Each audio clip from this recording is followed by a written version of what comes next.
Chief Jackson, I know the investigation is ongoing, but do you believe you have a clear understanding of the encounter between your officer and Michael Brown? And if you do, help us appreciate what it is. Walk us through it. Actually, Wolf, I don't have a clear understanding. There are so many witnesses that are coming forward, and we're trying to get them to come in and be interviewed so that we can actually get that clear picture.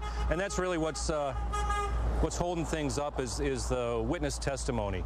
So once we get everybody's statement, everybody's angle, what they saw and what they heard, then we're going to have a clear picture. Because what I don't want to do is say something that I don't know for sure. We only want to say what we know, and so when we know it, certainly it'll be available. Which makes sense, Chief. I know you say the officer involved was taken to the hospital for treatment of bruises, some injuries to his face after the shooting.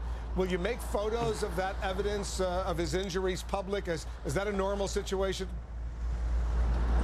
No, not right away. That's all going to be part of the evidence and of the package that's presented to the prosecuting attorney. Everything that St. Louis County Homicide puts together, they're going to give the prosecuting attorney, and he's going to make his determination based on the totality of the evidence.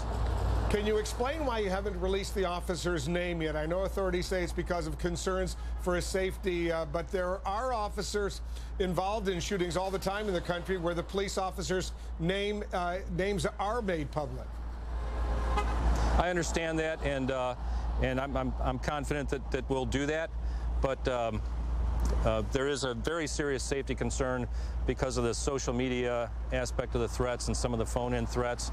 Now, the prosecuting attorney's office, as they stated last night at a town hall meeting we had, he stated that it's his office policy to not release a name until someone is formally charged.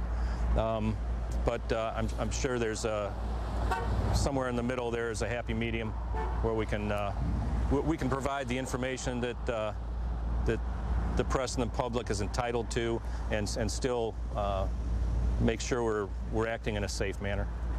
I interviewed a young man named Dorian Johnson last night. He was with Michael Brown when he was shot and killed, and he says there was no struggle for a weapon, that the officer was the aggressor, grabbed Michael Brown by the throat, he says, shot him several times, even as he had his hands up in surrender. I don't know if you've heard about that interview, this eyewitness's account, but what do you say about that?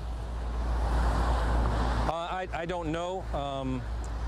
I think he went into the prosecuting attorney or to the homicide office and was interviewed yesterday. And I don't know what his witness statement is. I'm sorry I didn't see it on your show. But that's his statement is going to be put together with all the other witnesses' statements. And what we want is the truth of what happened. That's all we want.